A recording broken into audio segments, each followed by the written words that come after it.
What is going on, you guys? It's your boy Average Bob, and in today's video, we're going to talk about the Week 6 Sunday night matchup between the Cincinnati Bengals and the New York Giants. The Giants entering this one as a 3.5-point underdog, coming off a huge win versus Seahawks last week. And the Bengals are a team that, if you remember the movie Liar Liar, was a movie that came out in the 90s with Jim Carrey. And there's a scene in that movie after Jim Carrey beats himself up in the courtroom, in the courthouse, and he goes back to the courtroom and he's all beaten up and there's crap all over his face.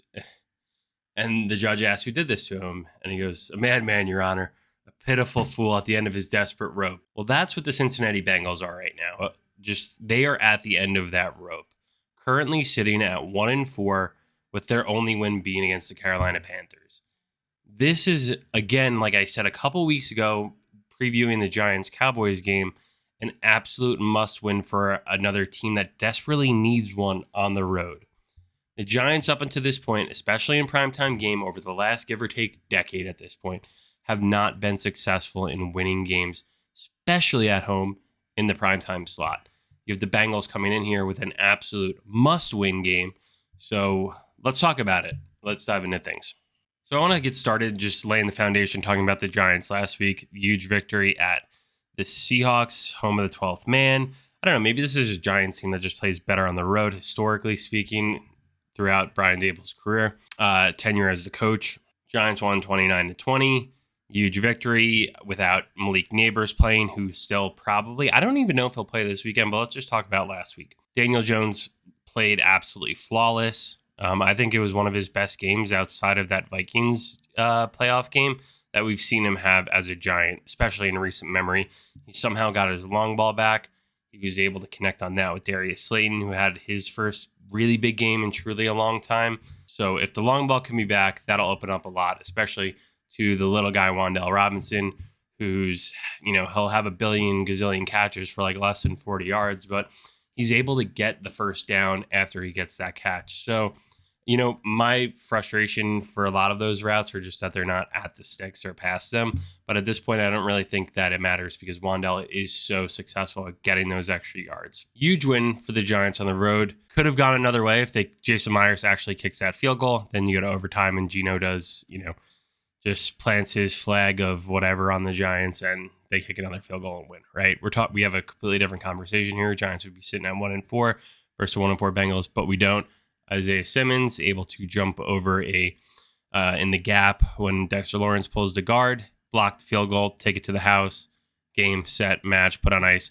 Absolutely amazing win for the Giants. That gets them to their second win of the season. Why that's important, again, is because we saw the success of Daniel Jones, but also for the first time, outside of Saquon Barkley, Giants running backs have not been successful on this team. I would say probably that Tyrone Tracy Jr. performance is probably the best performance I've seen by a Giants running back since like maybe a meaningless loss that Orleans Darkwa had against the Dolphins at the end of one season. Like, I can't remember off the top of my mind where a running back was able to not only, find space, but elevate his quickness through space. If something is jammed up, he's not looking to force it in there, which Devin Singletary does on first down every single time he gets the ball. So Tyrone Tracy is able to bounce off that, find gaps, and quickly explode through it and get north and south as quickly as possible. Something that we haven't seen in quite some time. Obviously, Saquon did a great job of that, but Saquon would dance a lot and get caught in the backfield, and that's his game, that's his style, right? But if Tracy wants to come in here and he wants to run north and south, find the hole and hit it with 100 miles per hour, there's no reason at all why he shouldn't be RB1 heading into this matchup versus the Bengals. Another on the flip side of things for the Giants, the defense had 7 sacks. They are the number one team right now currently in the NFL from a sacks perspective at 22.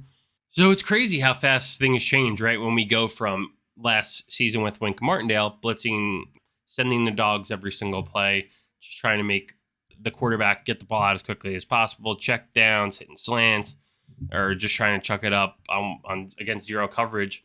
Now you're seeing something different, and Shane Bowen does still bring the dogs, but he's like kind of picking and choosing when he does this. It's not just every single play for the hell of it.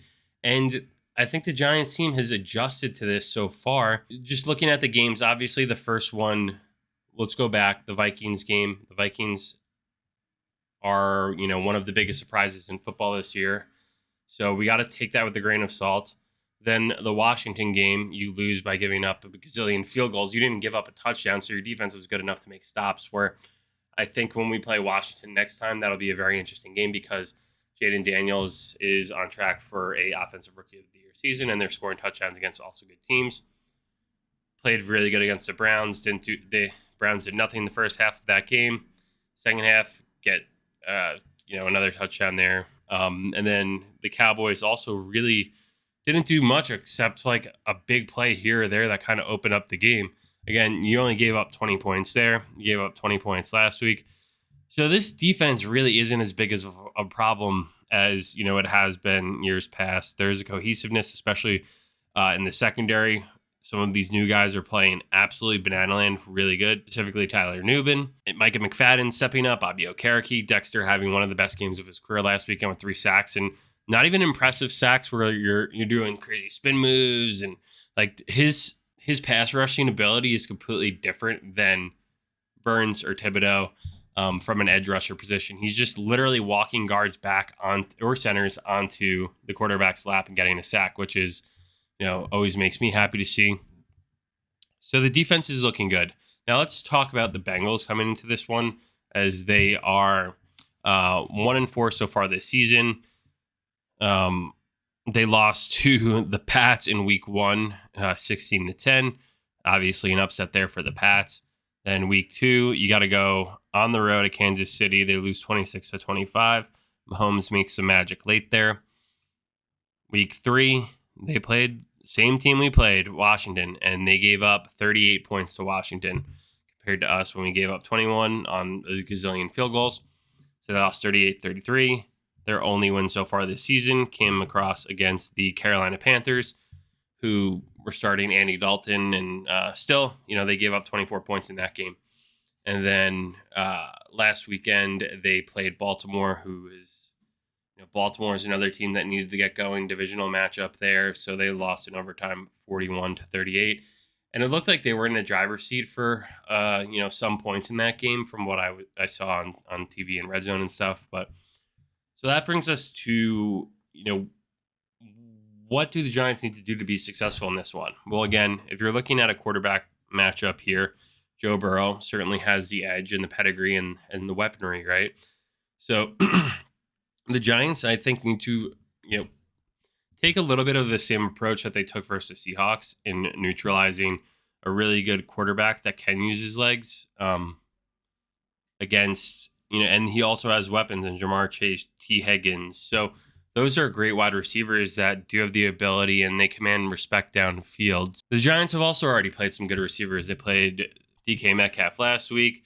And then Seahawks also have Smith and Jigba and Tyler Lockett, who we saw as well. Then if you go back to the Cowboys game, CeeDee Lamb did have a big break touchdown there, but the rest of the guys were fairly contained. So for the Bengals to be successful in this one, probably this is a story of their season. They have to get Jamar Chase involved early and often, keep him happy. They had a wonky, rough start to the season for him, but Joe Burrow's incredibly efficient at this point. 12 touchdowns, 2 interceptions. He could also use his legs to run.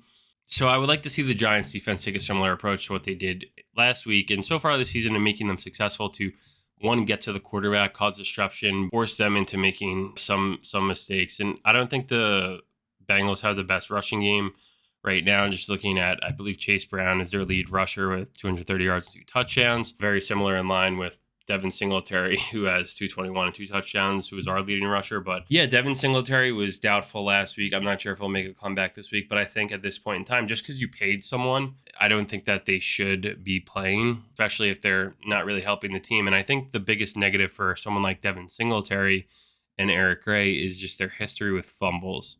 It's something that throws off the game, it throws off the drive, it takes points off the board, swings points the other way too. So I think at this point in time, you would have to use the hot hand and go with Tyron Tracy Jr. as your lead at running back until either someone game plans and can stop him, or they just stop him naturally and then you switch it up. But I think this should be, if it does get stopped, then mix in other guys and figure it out. Right now, I don't think Devin Singletary should come back into a lead back role in this position. A huge thing for Daniel Jones, again, is just having Malik Neighbors. I don't think Malik Neighbors is probably going to play at this point.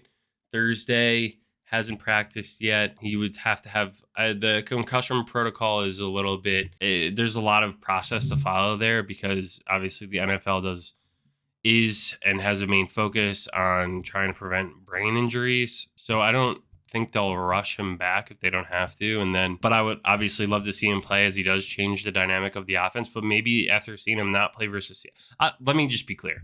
The Giants offense is 100% better with Malik Neighbors in it. Last weekend, though, we did see everyone just have to do their job, play their role to the best of the ability that they have.